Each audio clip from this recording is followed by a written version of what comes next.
अमीर अहले सुन्नत दामद बरकातुहुल आलिया पीर मुर्शिद भी आपने अमीर अहले सुन्नत को एक बाप की हैसियत से एक परवरिश करने वाला कैसा पाया? खिलौने तो हमें मिलते थे, जेब खर्ची की तरकीब नहीं थी, ये तक जो भी था घर में प्रोवाइड हो जाता था, और कहीं घूमने के लिए जाना ये याद नहीं। अमीर अहले सुन्नत अपने सिलसिलों में, इज्तिमात में जहाँ के इस तरह तशरीफ़ ले जाते थे, वहाँ ले जाते थे इज्तिमात में।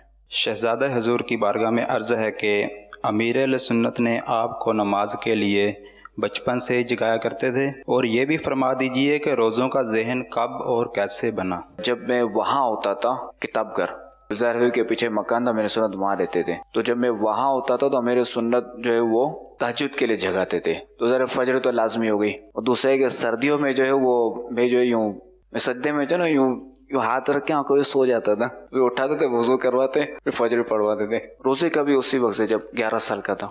आमतौर पे हमारे यहाँ रिवाज रोज़ा कुशाई का मामला, ज़िंदगी का जो पहला रोज़ा होता है इसको एक दुनियावी एतबार से भी कुछ वो एक नाम। मेरी ज़िंदगी का जो पहला रोज़ा था वो तो वही रमज़ान शरीफ का था। उसमें बाकायदा चूँकि ख़ानदानी तौर पर रोज़ा कुशाई की तरकीब होती है, तो ये मामू जो है मुझे ले गए थे घुमाने।